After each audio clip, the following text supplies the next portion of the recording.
Preparing now to stream live. Today, the theme is going to be on mindful communications, as much of the quality of our relationships are dependent on the quality of communications that we conduct from a day-to-day basis, whether it's at work or at home or with our friends. And it's wonderful that so many of you are joining in, as we're going to be starting off with a short practice first. And then we will come back to the theme today, which is on mindful communications. So mindful communications is not just communication with other people, but also with yourself, because there's a lot of narrative, there's a lot of conversations that go on in our mind. So that awareness in our mind help us to be aware of what kind of communication is going on, and how we need to shift the quality of that communication in order to be kinder to ourselves. Because sometimes the harshest person to us is us, ourselves, not someone else. We are probably the most critical, most harsh with our own assessment of how we have done and how we are. So the gentleness as part of mindful communications would indeed help us to improve that relationship we have with ourselves.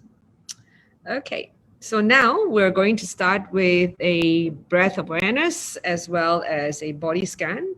So I'd like to invite everyone to make sure you have your feet on the ground and to have your hands on your lap, and check your posture, that you're slightly upright, that you're not slouching like this. Sit upright, feel taller, so your lower back is not taking unnecessary weight, because when it's slouched, there's a lot of pressure on our lower back. Okay, so first let's just start with some shoulder rolls. A lot of the tension is felt in our shoulder, so roll our shoulders forward and backwards. And also our neck.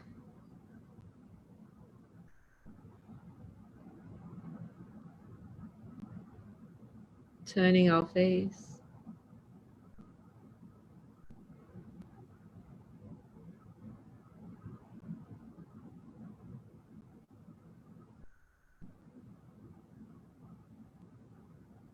Dropping our ear to the shoulder and very gently rotate. Close your eyes so that you can really feel the muscles as we rotate.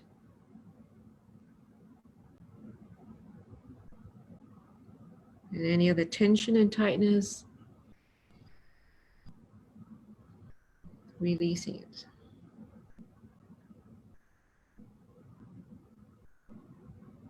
And now coming back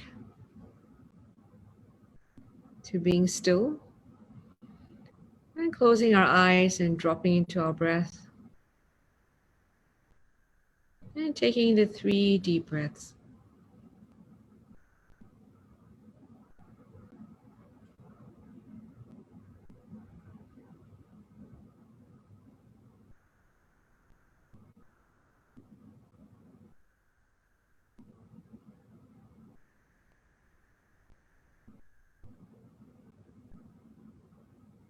And now letting the body do its breathing, and we're just going to be an observer of the breath.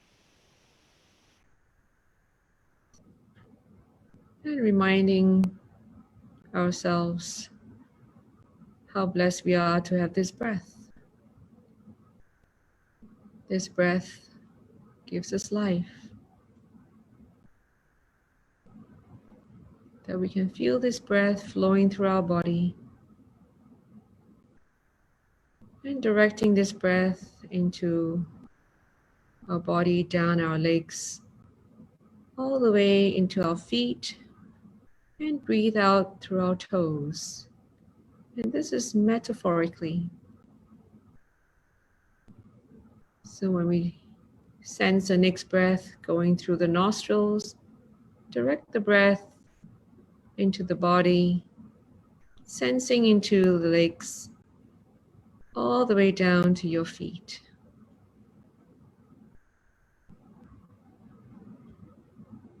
And when you are exhaling, feel the toes. So this way we are directing the breath through our body into our legs and out of our feet through the toes. This enables us to connect with the body, sensing if there's any part of the body that has any ache or pain or tightness, and letting this breath relax that part of the body as it flows through our feet.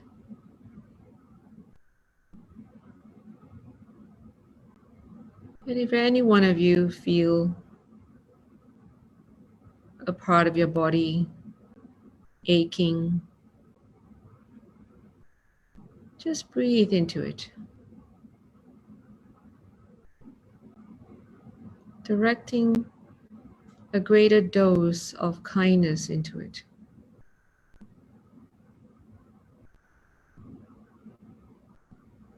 Giving it some tender, loving care. That's what pain is for, to alert you that it needs some attention, some tender, loving care. Make pain our friend. Without pain, we wouldn't know that that part of the body is calling out to us. It can even be your heart, your chest area. So breathe into your chest area with kindness.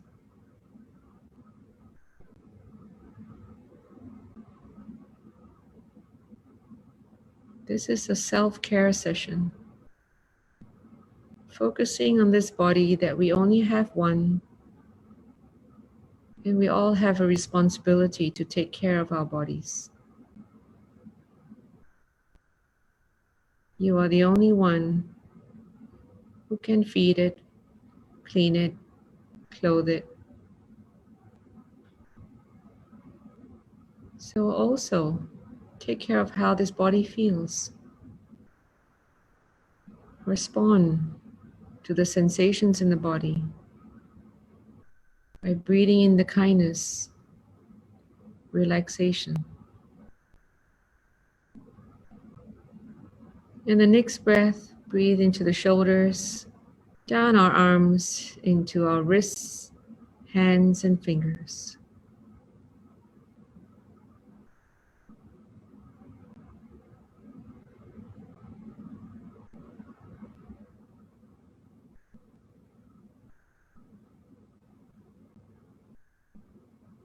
And now directing the next breath into our head.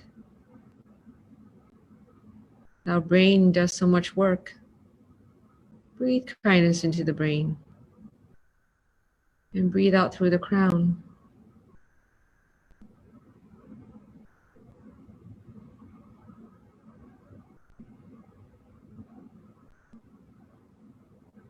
And we do this with a sense of gratitude to the breath.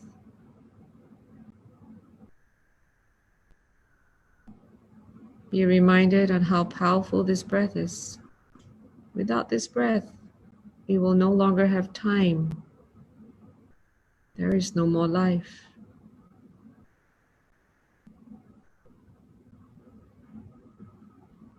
So be grateful to this breath by giving this few minutes to show our gratitude to the breath by recognizing its significance.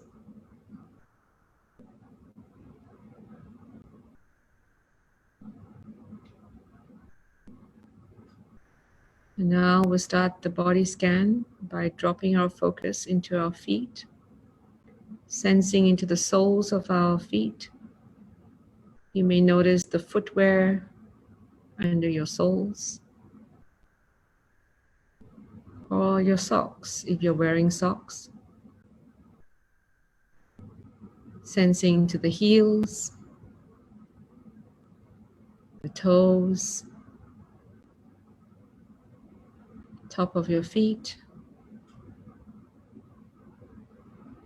Noticing the straps against the skin or resting on the socks, the covers of your shoes. Moving your toes and releasing any of the tightness that could be in your toes. If you sense your shoes are tight, remove your shoes now. Giving your toes some space to wriggle and to be free from the confined space of your shoes.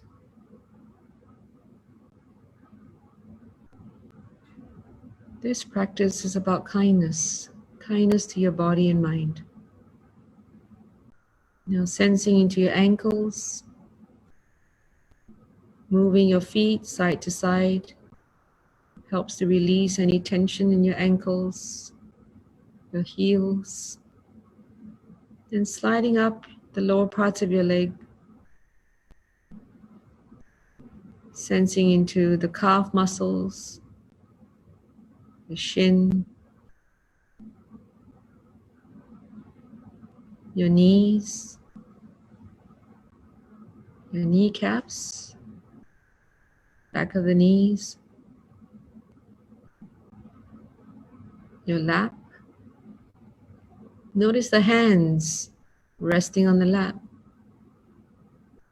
Can you feel the heat coming through from your palms?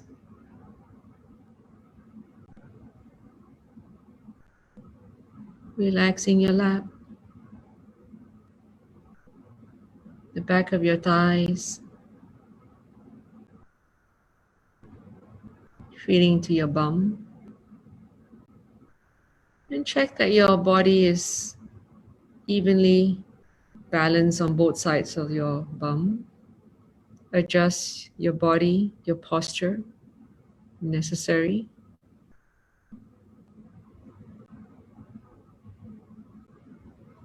Scanning your lower back and directing your breath to the lower back. And sliding up your spine and relaxing the muscles along both sides of the spine into your shoulder blades. Feel free to move your shoulders and release any tension or tightness that could still be there.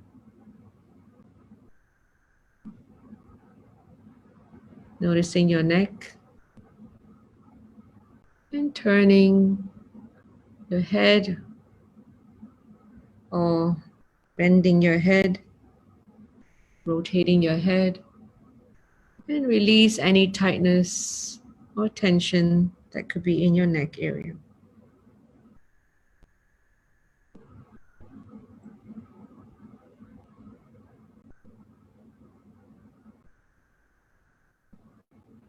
Now sliding down your shoulders into your upper arms, elbows, down your forearms, into the wrists. Moving your hands side to side and release any tightness in the wrists that may be present.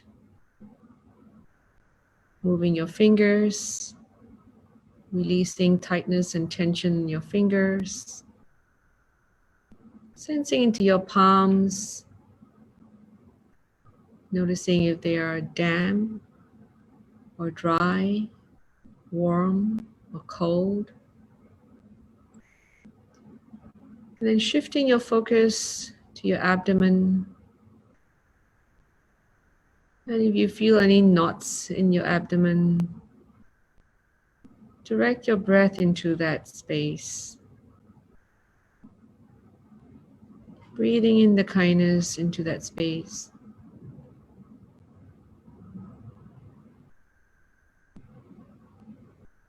Feeling the rise and fall of your chest.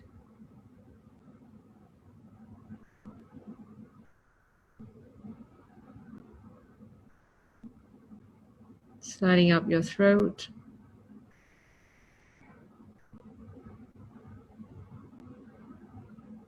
Feeling grateful that we can swallow, but there are people who can't swallow, so they have a tube going through their throat straight into the stomach.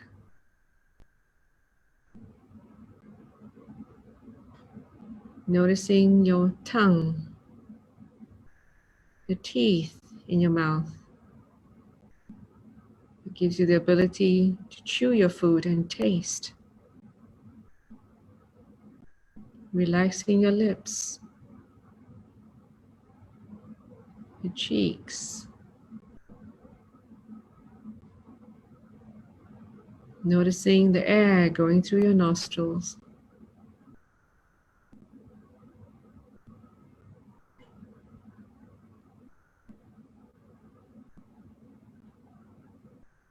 Your eyes. You're aware of the eyelids touching each other.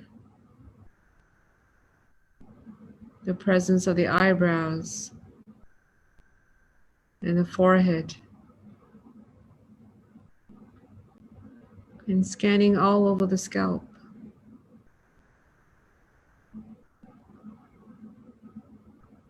Sensing even your ears,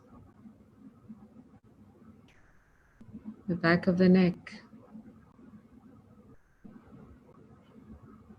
and dropping into your breath, wherever your breath is. Feel this beautiful breath going through your nostrils into your body. And this breath connects us to nature. We breathe out carbon dioxide. It's processed by the plants, the trees, the bushes, the grass, and they in turn gives us oxygen, which we breathe in, and we in return carbon dioxide to them. This is a significant aspect of our dependency on nature.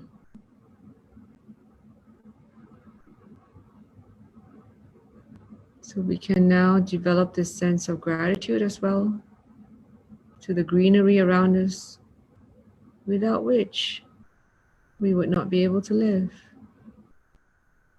So we have a responsibility to look after our planet, the environment, the codependency that exists in our lives.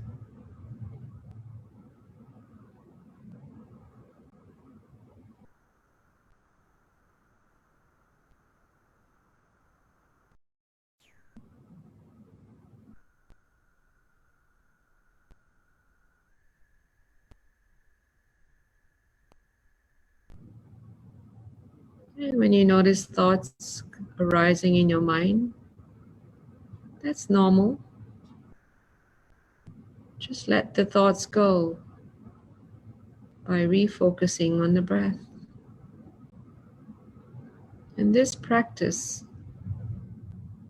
helps us to tune up our awareness and create a new habit of letting go distractions, thoughts that can sometimes depress us, by refocusing our mind on the breath.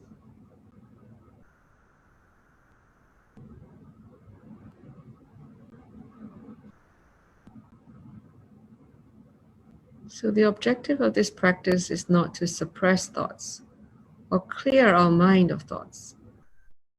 Instead, is to be aware there are thoughts, but we're not engaging with the thoughts. Instead, we're just refocusing on our breath. And then you would notice the thoughts simply disappear. Poof, like a bubble. They're gone.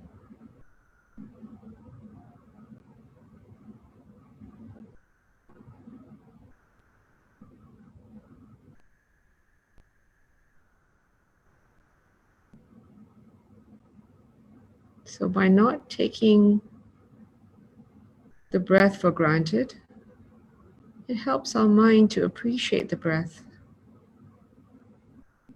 That this breath is precious, is indeed our best friend. A friend that never leaves us.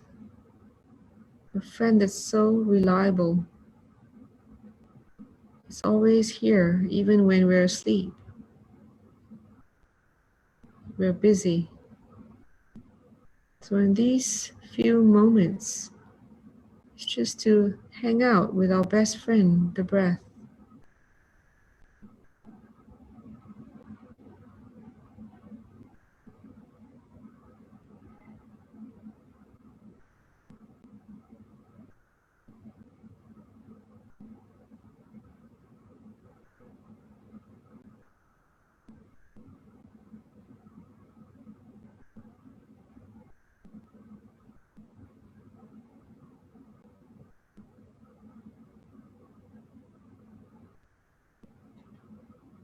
And now, be aware of how you feel,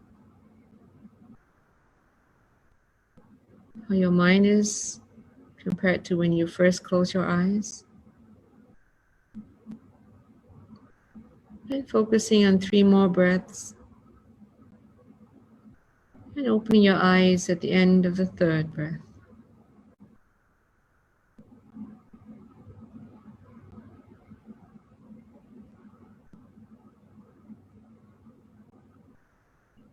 So thank you everyone for your messages, and I'm going to now let my students go off for their lunch, and thank you for staying back. Yeah. So please wave to everyone before you leave. This will be on Facebook, so you can ask your parents to watch this. It's recorded. Okay. So thank you for that message that you're finding a bit difficult to focus during the session, but you do feel lighter now. It is very common for you to feel that it's difficult to focus, especially when you've had a very busy morning and perhaps you've had a morning that was filled with a lot of going on. So there's a lot of thoughts in your head. So it's to let those thoughts settle. Don't rush it. This is like a snow globe, a snow globe that has all this snow in it and in the liquid. And when you shake it, snow bits are everywhere. And then you just have to put it down. And after a while, then the snow in the snow globe settles. And you can't rush it. You can't just put it down and expect all the snow to just drop to the bottom. It takes time. So these are like your thoughts. It takes time for them to settle. So patience is one of the foundational attitudes of mindfulness-based stress reduction that I teach as an 8-week program, the program that's come from University of Massachusetts, that was developed by Dr. John Kabat-Zinn. Patience. Have patience, even with your mind. That is also being kind to your mind. So another comment here is, kept thinking about things to do and bring my mind back to the breath. Yes. So this mind is very efficient. It's also very effective, which is why we get paid to use our brain, because it has the ability to do a lot of planning, to think ahead on what is needed to be done in order for us to be effective, and to execute all the actions that are required. But giving yourself these few minutes to just pause is the ability to recharge. Because if our mind just keeps running like a hamster wheel, it gets tired. And then when it gets tired, it's not so effective. It's not so productive. And this is when we also end up being ratty, very curt, and even become possibly offensive to other people because the mind is tired. So by stopping and pausing for this half an hour to 1 hour, recharges our brain.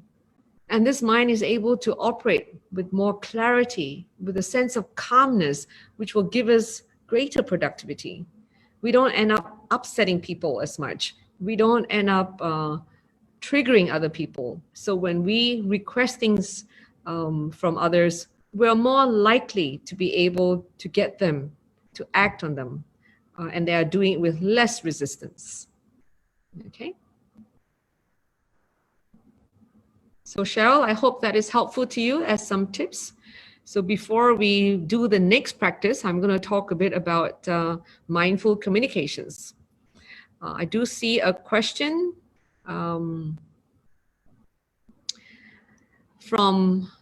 someone who's just posted it on Q&A. So I'm not going to mention your name. Given that you posted there, I am going to respect your request for privacy.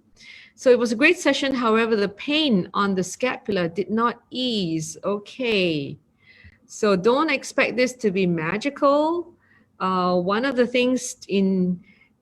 ways in dealing with pain is to first be open to the pain. It's like, hey, pain, I'm okay with you.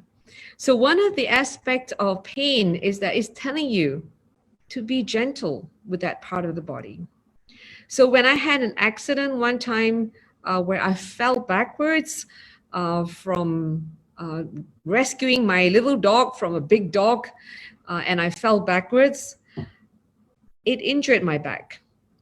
So after going to see a doctor, getting a scan that there was no major injury or anything that was alarming, and they gave me painkillers, I just didn't take them because I wanted to feel where the pain was. So when I sleep at night, I could feel where the painful area is, and I could adjust my body so that I could be in a position that's not going to worsen the injury. If I had taken the painkiller, I would not feel the pain, and I could be resting on a certain part of the joint that could be causing more injury, the pressure. So by not taking the medication, when I felt the pressure, I could adjust. And by adjusting, I no longer put the pressure on where the injury is. So be grateful to this pain. This pain is a friend, not our foe, not an enemy. So when you notice the pain is there, say thank you, pain, and breathe in kindness towards it. So as a result of me not taking those painkillers, and I could avoid any posture or position that aggravated the pain, the recovery was much faster. Because imagine if you had a wound and you put some ointment on it to make it numb, you won't be able to feel that there's a wound on it. So you can actually poke it, you can even scratch it, you can even put salt on it. You won't feel anything. But what would that do to that wound? It will get worse. It will take a longer time to heal. So instead, you respect that, wow, this pain is telling me to avoid this area, to keep it sterile, keep it clean, put a plaster over it, care for it. Then the wound will heal faster. So treat pain as a friend. Okay, and when you breathe into it, that helps it to relax instead of the muscles that are tensing up, because this is how we are reacting to the pain. It gets worse. Instead, if we relax it, the muscular tension is not there, then the sensation of pain reduces. Okay, so I hope that's helpful to you in raising the question. And I'm sure physical pain is going to be part and parcel of our existence, because this body needs to that sensation of pain to give us the warning in order for us to respond appropriately. So there's a difference between the physical pain and the emotional pain. The emotional pain comes with all this complaining about the pain. If we can accept the pain as a friend, then we no longer have the additional layer of pain, which is the emotional pain, the resistance, even the anger against the pain. So I hope that's helpful to all of you who may have to face painful moments from time to time. Okay, so I'm going to focus now on mindful communication. And since we were also talking about pain, notice the amount of pain we feel, especially in our chest area, when we have an argument with someone, when we have a conflict, a disagreement, and we can feel this heaviness in our head. Because not only the words are harsh, they are unhelpful in terms of building that relationship. We could become more aware now that the words that come out of our mouth when we're angry is going to degrade or even harm the relationship, might even dismantle the whole relationship that we have worked so hard in developing. Notice after in a disagreement, how our mind keeps replaying and replaying that conversation. So, is having disagreement, having arguments beneficial to our happiness, to the happiness of the other person, the happiness of the relationship? It's not. So how do we stop ourselves from repeating this cycle of disagreements and conflicts? Because usually it happens with the same person in our life over and over again. Because first, we're not even aware that trigger is coming. And secondly, when we're triggered, we just get all tightened up. We just get pulled into it. So with a mindfulness practice, it helps us to have the greater sense of awareness and to be able to stop and pause, take that deep breath. And if you need more than one deep breath, take 2 more, 3 more, 20 more, because that pause empowers you to choose a better response instead of reacting to the words, reacting to the emotions. And a better response will help to keep the relationship at this level instead of it worsening. Even if it's not going to improve it, it doesn't make it worse. And then I'd like you to remember 4 questions to ask as you are going to respond. And don't worry, the brain works really fast, so 4 questions is not difficult. One is, what are you about to say? Is it true? Sometimes when we're angry, we want to tell somebody, you're such a jerk. Is it really true? Or is it only in that moment you feel that the person's a jerk? Secondly, is it beneficial to say? Even if it's something is true, it may not be beneficial to say it. For example, if the person is wrong and he's angry, is it beneficial to say it, even though it's true? No. In the moment of anger, when he's all wound up, he's not listening. So it's not beneficial to say it. Find the right time and right place.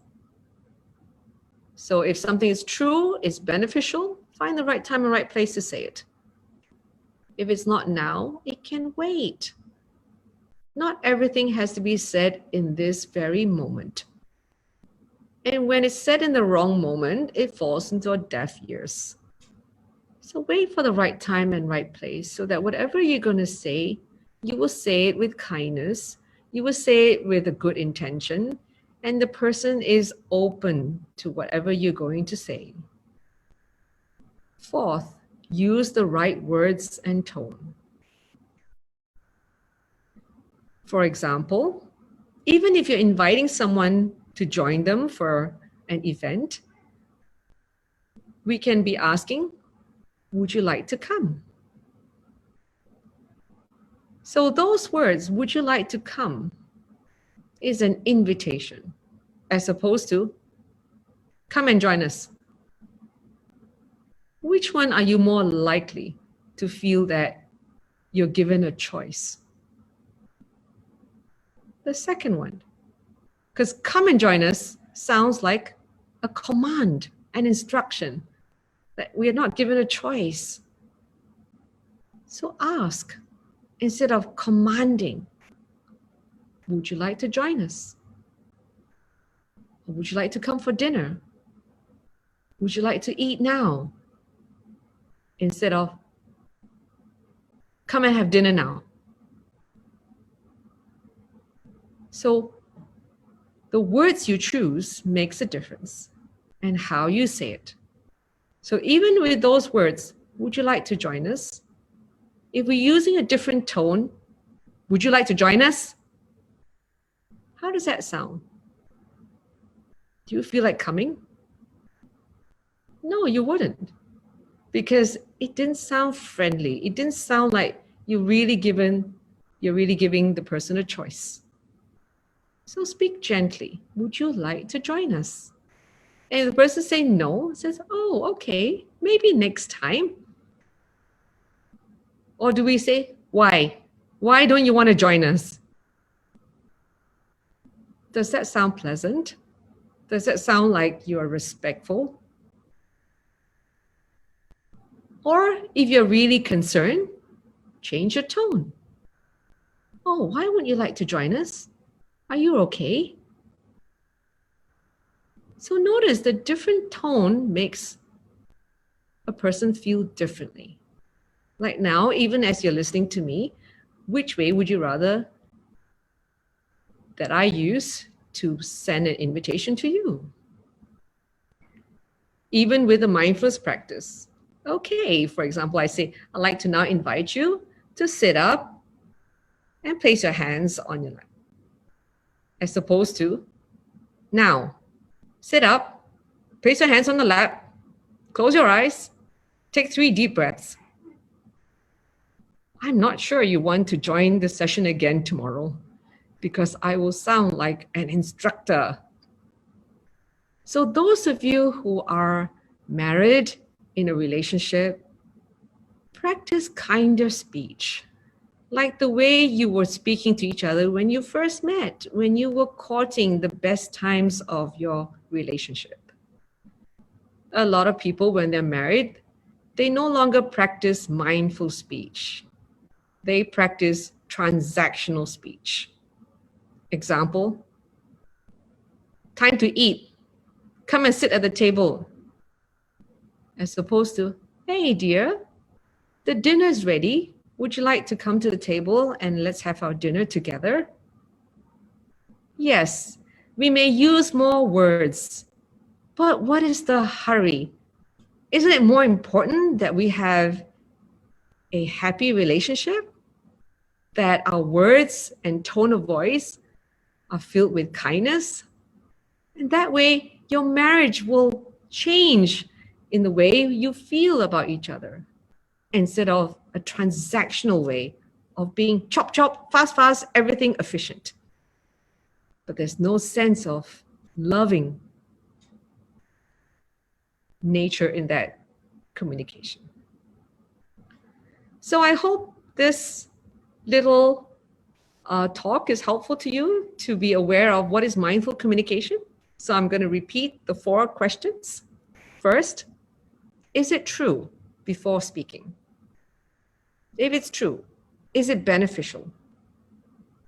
If it's true and beneficial, find the right time and place. Then use the right tone and words. And the reason why we say right tone and words, sometimes you have to be firm, especially with our children. So it's not use gentle words and tone, because gentle words and tone in a different setting, it's not going to work. Sometimes we have to be firm, but that's very different from being harsh or being angry. So finding the right time and place is when you have calmed down and you're going to be using your prefrontal cortex to formulate whatever you're going to say would be more effective, and it doesn't leave trauma in the other person as compared to when you're shouting at that person. So I hope these tips will help you to have more fruitful, more meaningful, more harmonious relationships with the people that you care about and that you have to work with as well. Okay, so we're going to now do another short practice before we end the session. And this is our self-compassion practice, which I think it's helpful, especially in this time where a lot of people are very worried about things as they are, especially when companies are potentially feeling that they have to cut back on their costs or changing the way we work. There's a lot of stress going on. So once again, I'd like to remind you to first move your shoulders, rotate them, release the tension that's here, and moving our head side to side, rotating our head, closing your eyes and feeling that rotation. We hear a lot of crackling. That means your joints in your neck are very stiff. So if you do this every day, you'll find that there'll be less and less crackling. Okay, so now let's close our eyes and just do a few short moments of loving kindness practice or self-compassion practice. Start with, may I be well and happy. May I be well and happy. Reciting those words, may I be well and happy.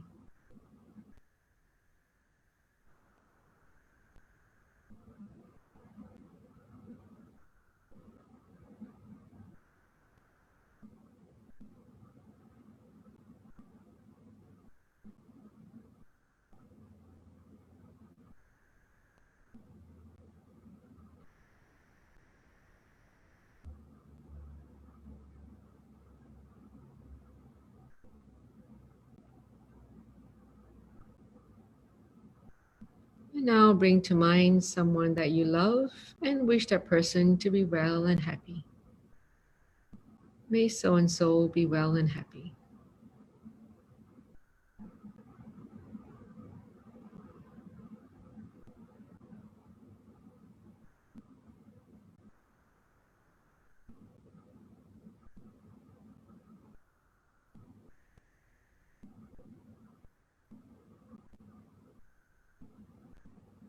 And now bring to mind another person who means a lot to you.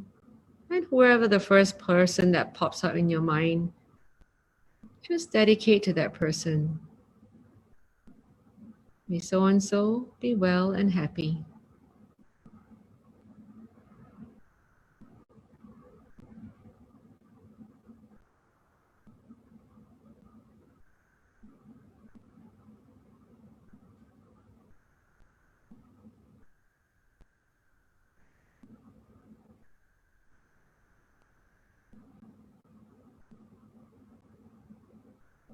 And now bring to mind someone you're grateful to and wish that person to be well and happy.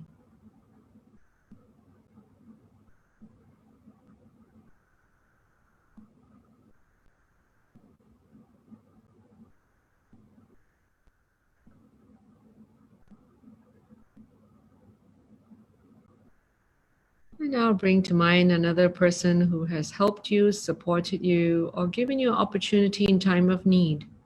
Wish this person or persons to be well and happy.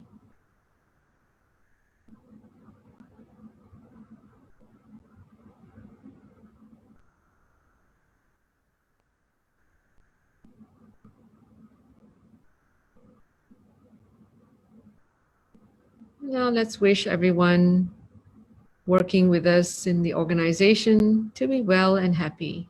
May all our colleagues be well and happy. Because when they are well and happy, it will also rub up on you.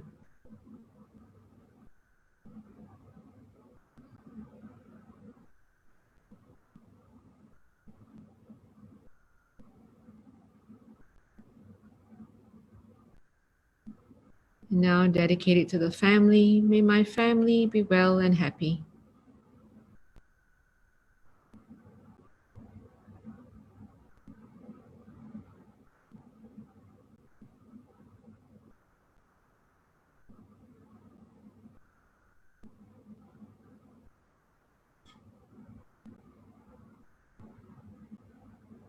And now coming back to yourself, may I be well and happy.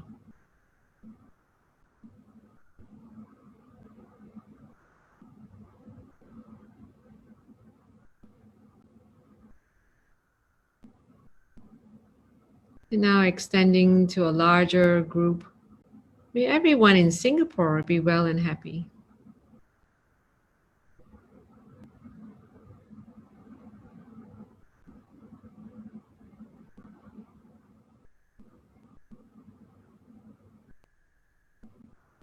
And also the nation that's probably suffering the most from COVID-19. May everyone in China be well and happy.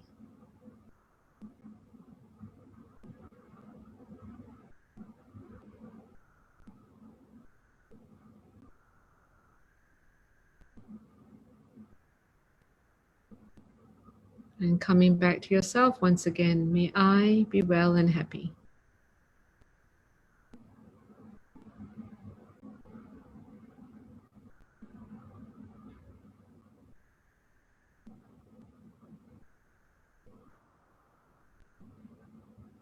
And now repeating that 3 more times, may I be well and happy. And opening your eyes.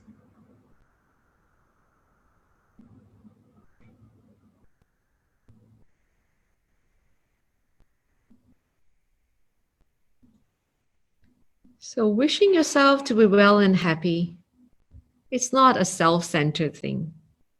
It is self-care. Because when you are practicing self-care and you are happier and you are healthier, you will be able to spread that happiness. Like, how could I help anyone if I wasn't happy and I wasn't well? So similarly with you, when you know how to be happy, it is so much easier for you to spread happiness around you. So starting with wishing yourself to be well and happy, and then wishing other people to be well and happy, it becomes a skill and also a state of mind and attitude that will help to bring up the level of happiness in everyone, especially yourself. So in mindful communication is also to be mindful on how you communicate with yourself. Sometimes the things that you say to yourself, is it true? Some of the things that you tell yourself, some of the things that your mind generates as thoughts, is it really true? And is it beneficial for you to ruminate those thoughts? Is it beneficial for you to think of things going wrong? Think about it once and then put it aside, not to think and rethink. And sometimes, is it the right time and place for you to be thinking of something? Because it may be the right time and right place now to get the job done. Do the thinking later. So this can also be applied to us, that we use the right tone of voice and words, even to ourselves, to speak kindly to ourselves, to suggest to ourselves certain ways of change rather than forcing and being harsh on ourselves. So I hope this mindful speech that you now have learned about, you will start to do the practice with yourself and others. And you're not going to get it right immediately, but you now at least have greater awareness on how you communicate with others and yourself. So I hope this session is useful to you. And now I look forward to your feedback. So please type your questions or type your comments. So I have a question here. If something is not beneficial and we don't say it, how do we go about letting the original thought or feeling go? That's a very good question. If it's not beneficial and we don't say it, well, you don't have to say it to the person concerned. You can share it with a friend. Find someone that you like to just be able to get it off your chest. And make sure you just get it off your chest once. If you keep repeating it, that's no longer getting off your chest. That is just like keeping the fire burning and reboiling the pot each time. So it's like just saying it says, hey, you know, I think there's something wrong about this thing and I don't feel right about it. So once you've just said that, let it go. Don't keep replaying in your mind like a broken tape recorder. Oh, actually, a broken tape recorder is good, right? Because it stops playing. So I'm not sure how that analogy came about. So just don't keep replaying it. It's like you don't keep replaying music you don't enjoy listening to over and over again. You actually choose the music that you enjoy playing and you play that over and over again. So apply that to our thoughts as well. The thoughts that are empowering, the thoughts that are motivating, ruminate on those and let go of the thoughts that are disempowering, and it just brings your mood down. So I hope that tip is useful to you. And thank you for all your feedback. I would love to hear more from you. And whatever questions that you have, please feel free to post them. Okay, great. So since no more questions, no more comments, I'm going to sign off now so that you can go and start practicing and speaking more kindly and gently, and only when it's beneficial. Otherwise, okay. Thank you, everyone. Have a great day. And I'll put a summary up on the Facebook page, which is in the page called Angie Chu of Brahm Center. And today there's an article by Straits Times on these sessions. So click on the link as well that's provided on Brahm Center Facebook page and share it. And also tell more people about it so they too can benefit. All right. Thank you, everyone. Have a great day.